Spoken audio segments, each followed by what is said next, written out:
poucas palavras. Um olhar sobre o mundo, a vida e a sociedade, à luz da Palavra de Deus, com Augustus Nicodemos. Olá, vocês que nos acompanham no programa Em Poucas Palavras. Nós estamos de volta depois de um breve recesso aí de Natal, Ano Novo. Graças a Deus estamos aqui de volta. Eu, Natson Matias, apresentador do programa, comigo o pastor Augustus Nicodemos e um convidado, eu vou deixar ele apresentar. Muito bem, querido ouvinte, hoje nós temos aqui conosco, nos estúdios do programa Em Poucas Palavras, o pastor Ronaldo Vasconcelos, é pastor na Igreja Presbiteriana de Santa Maria, está visitando Goiânia, né? Dei uma passadinha aqui para visitar o sogro, que eu não vou dizer quem é. Já levou para comer piqui? Não, aqui ele estou treinando ele para não comer piqui. Né?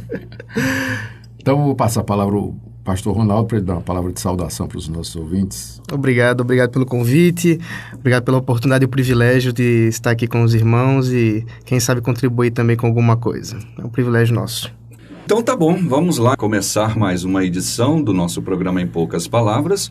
Nós terminamos aquela série dos ditos difíceis de Jesus, muita gente mandou e-mail e tal, vai acabar voltando alguns temas aqui nessa nova série que vai tratar daqueles temas difíceis que as pessoas não conseguem compreender à luz da teologia reformada, ou seja, como a teologia reformada aborda determinados temas que sempre geram um pouco de polêmica, e o desafio do pastor Augustus é esse agora. Vamos lá?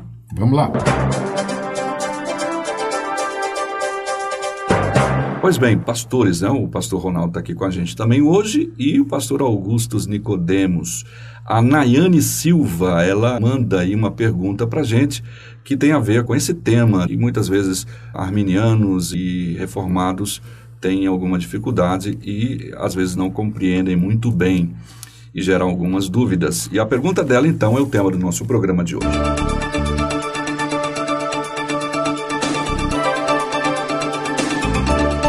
Bem, como já disse a Nayane, ela pergunta então, ela manda mensagem por e-mail: se somos eleitos, pastor Augustus, por que ouvimos tanto o texto de Apocalipse 3:20, que fala que Jesus está batendo, segundo ela, Jesus está batendo a porta do coração e ele espera que a gente abra a porta para que ele entre. Então, em termos gerais, seria: abrimos a porta ou é Deus que abre a porta para nos salvar?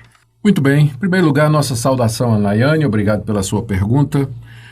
Nós vamos começar lendo o texto, né? Apocalipse capítulo 3, verso 20. Jesus está se dirigindo à igreja em Laodiceia. É uma das 7 igrejas do Apocalipse, na verdade é a última, né? E o Senhor Jesus, depois de repreender a igreja, de que a igreja era uma igreja morna, era uma igreja que pensava que estava rica, que era autossuficiente e tinha uma visão errada a respeito do seu real estado, o Senhor Jesus manda que compre a verdadeira riqueza e que se vista da verdadeira vestidura, que é uma referência à santificação e à salvação, que compre colírio para abrir os olhos e assim por diante. E aí ele diz: eu repreendo e disciplino a quantos amo, se pois zeloso e arrepende-te. E aí então ele vem com essa palavra que a Nayane mencionou: eis que estou à porta e bato, se alguém ouvir a minha voz e abrir a porta, entrarei em sua casa e cearei com ele e ele comigo. E já de cara, aqui eu já vou pedir a ajuda aqui do reverendo Ronaldo, é evidente que esse texto não se refere ao descrente, né? Sem dúvida. É que é um texto direcionado para a igreja, né? Compreendendo aí que a igreja estava passando por dificuldades e aparentemente umas palavras pesadas que Jesus coloca, aparentemente a igreja estava passando por uma situação de incredulidade até mesmo, por isso arrepende-te, volta atrás no teu caminho e, portanto, ao bater na porta, ele está exortando a igreja. Isso aí. Então não está nem dizendo que é no coração, né?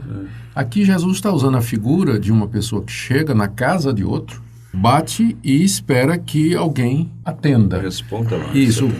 Essa figura, ela não pode ser usada para dizer que Jesus está batendo na porta do coração de alguém esperando que ela abra. Mas é sempre isso que coloca. É sempre que coloca. O que significa é simplesmente isso. Eu estou falando a vocês e eu quero que vocês respondam. Da mesma forma que alguém, quando bate na porta, espera que alguém ouça e abra. É como se ele estivesse dizendo, como ele já disse, quem tem ouvido para ouvir, ouça. Ouça, exatamente. Agora, de qualquer forma, Natson, há uma reação que é esperada aqui, da igreja, né? Tá bom, tá tudo certo. Não está falando do descrente, também não está falando do coração de ninguém, mas não deixa de ser verdade o que a Nayane observou, que há uma expectativa aqui de que quem ouve a palavra de Cristo, a palavra de Deus, tome alguma reação, né? E eu creio que a pergunta então mas como tomar alguma reação? Por que parece uma palavra geral, dirigida a todo mundo, quando a gente sabe que somente os eleitos haverão de ouvir, né? Se há eleitos, então, e esses eleitos serão chamados por Deus, né? Então, o porquê desse apelo para que eles façam alguma coisa? E a resposta está dentro daquele tema da soberania de Deus versus responsabilidade humana, que é um tema muito antigo, né? E que tem preocupado os teólogos e estudiosos que tentam procurar uma conciliação entre o que aparenta ser um paradoxo, né? Então, qual seria o paradoxo? É que há muitas passagens na Bíblia, não são poucas, que falam que Deus é absolutamente soberano sobre todas as coisas, que Ele decretou tudo que existe inalteravelmente antes da fundação do mundo. E, ao mesmo tempo em que Deus fez isso, Ele faz de uma maneira em que os seres morais que Ele criou, anjos e homens, continuam responsáveis pelas suas decisões e atitudes e capazes de fazer escolhas próprias e pelas quais eles são responsabilizados. E a grande questão é essa: como nós podemos responsabilizar alguém ou esperar que alguém tome uma decisão, se por outro lado a gente já sabe que Deus já determinou todas as coisas que acontecem, né? Então é esse dilema da soberania de Deus com a responsabilidade humana que às vezes preocupa as pessoas. E a verdade é que não há na Bíblia uma resposta que resolva o dilema, porque a Bíblia apresenta as duas verdades com a mesma intensidade. Então, deixa eu só dar aqui alguns exemplos. Aqui no livro de Atos, capítulo 16, verso 14, nós lemos da presença de Paulo na cidade de Filipos, onde ele foi pregar o evangelho, e diz aqui que uma certa mulher chamada Lídia, da cidade de Tiatira, vendedora de púrpura, temente a Deus, nos escutava. O Senhor lhe abriu o coração para atender as coisas que Paulo dizia. Está claro aqui, não é, que foi Deus quem abriu o coração de Lídia. Se Deus não tivesse aberto o coração de Lídia, ela não entenderia as coisas espirituais que Paulo estava falando. Na mesma linha, você tem aquela outra passagem lá em Filipenses, capítulo 2, verso 13. Vou começar no verso 12, quando Paulo diz assim: meus amados, como sempre obedecestes, não só na minha presença, porém muito mais agora na minha ausência, desenvolvei a vossa salvação com temor e tremor. Então está aqui, responsabilidade humana. Desenvolvam a salvação, quer dizer, cresçam, usem os meios de graça, progridam na fé. Ou seja, uma ação é requerida aqui das pessoas. Mas logo em seguida, no verso 13, na continuação, Paulo diz: porque Deus é quem efetua em vós tanto querer como realizar, segundo a sua boa vontade. Então você vê aqui no espaço de 2 versículos, Paulo apresentando essas duas verdades lado a lado, sem que ele veja qualquer contradição entre elas. Por um lado, Paulo fica muito à vontade para dizer aos seus leitores: vocês têm que desenvolver a salvação. E logo em seguida, no mesmo fôlego, ele diz: porque Deus é quem realiza isso em vocês. Então, eu sou responsável, mas eu sei que é Deus quem trabalha em mim. Na prática, essas coisas se conciliam no dia a dia. O crente aprende a viver com isso. Ele vive com senso de responsabilidade, ele toma decisões, mas no final do dia ele olha para trás e ele agradece a Deus por cada decisão que foi tomada, cada coisa que aconteceu, porque ele vê a mão de Deus em tudo isso. Aqui tem mais uma passagem que eu queria citar, está na carta aos Hebreus, que vai na mesma linha. No final da carta aos Hebreus, na verdade, capítulo 13, o apóstolo Paulo diz assim, no verso 21, falando de Deus, ele diz que ele vos aperfeiçoe em todo bem, para cumprirdes a sua vontade, operando em vós o que é agradável diante dele por Jesus Cristo. Aqui você encontra as duas coisas no mesmo versículo. Por um lado, Paulo diz assim: vocês têm que cumprir a vontade de Deus. Aí logo em seguida ele diz: Deus opera em vocês aquilo que é agradável diante dele. Então as duas verdades andam juntas. Como conciliar, logicamente, nós não temos uma resposta. Não é que é contraditório, é que está acima da nossa capacidade. Aquilo que parece contradição para nós, não é contradição para Deus. Temos que lembrar que estamos lidando com um ser que é infinito, ele é onipotente, onipresente, onisciente. Nas palavras de um teólogo antigo totalmente outro, e nós não conhecemos completamente como Deus funciona e todas as coisas. Temos apenas a manifestação daquilo que Ele nos revelou nas Escrituras Sagradas. E a Bíblia ela não é exaustiva, ela não diz tudo o que existe para ser dito a respeito de Deus, até porque não caberia. Mas ela é suficiente, ela nos revela aquilo que nós precisamos para poder nos relacionar com Deus. E a revelação é essa: Deus é soberano, nada acontece sem o querer dEle. Por outro lado, eu sou chamado a me arrepender, crer, me santificar, tomar decisões, fazer escolhas, e eu sou responsável por elas. Eu não sei se o reverendo Ronaldo queria dizer alguma coisa, reverendo. Uma coisa interessante é que nós, como pastores, vivenciamos isso dominicalmente. Porque ao mesmo tempo em que, antes do sermão, oramos e pedimos a Deus que toque nas pessoas e fale com elas, nós também, ao pregarmos, exortamos àqueles que respondam por eles mesmos à palavra. E vemos isso de maneira muito prática, onde alguns respondem e outros não. O mesmo Deus que está ali usando a palavra, a pregação, as exortações, faz isso em uns e outros não. Mas, ao mesmo tempo, na prática, vemos que são algumas pessoas que vão e respondem a isso, muitas vezes de maneira muito simples, mandando uma mensagem, agradecendo, aquela palavra falou comigo de tal maneira, outras vezes na sua vida mesmo, e a gente observa que essas coisas que a palavra demonstra, e elas são verdadeiras no nosso dia a dia mesmo, é simples. Pegando essa dica aí, Nathan e Ronaldo, a própria oração, né?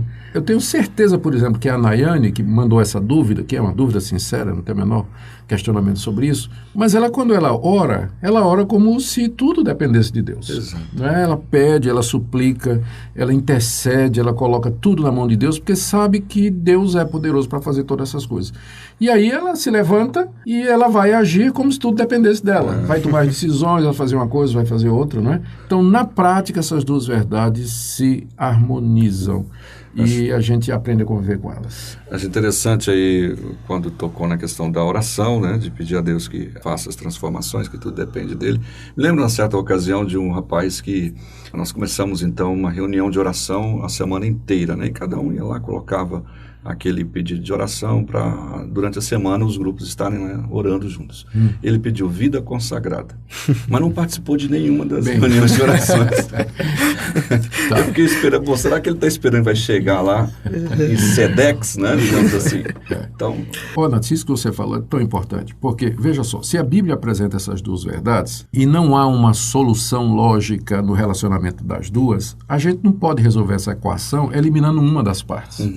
Então, para resolver esse problema, então eu vou viver como se tudo dependesse de mim e Deus não fosse soberano e não fosse um Deus que está no controle de tudo. E nem também partir para o outro lado.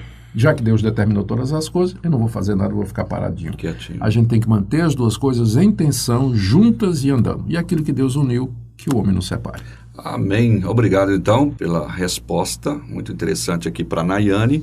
E ela colocou aqui, vocês já falaram, né? Abrir a porta do coração, o texto não fala sobre isso. O pastor Ronaldo, já de cara, já disse, olha, essa carta foi escrita para uma igreja, a igreja de Laodiceia. Então, a gente tem que pensar, né? Olhar essas coisas, porque às vezes a pessoa só lê um texto lá e esquece do contexto, enfim. Tá certo isso. Nayane, obrigado pela sua participação, pessoal. Muito obrigado, querido ouvinte, pela sua audiência. Até o próximo programa. Deus abençoe a todos.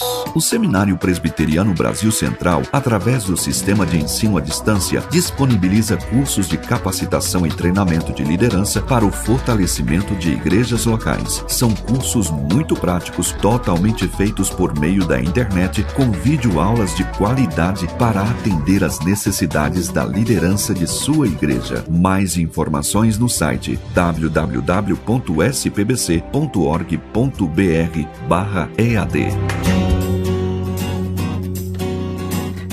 Em poucas palavras, um olhar sobre o mundo, a vida e a sociedade, à luz da Palavra de Deus. Apresentação, Nathan Matias. Comentário, Augustus Nicodemos. Um programa da Primeira Igreja Presbiteriana de Goiânia, Rua 68, esquina com 71, Centro. Visite o nosso site www.pipg.org.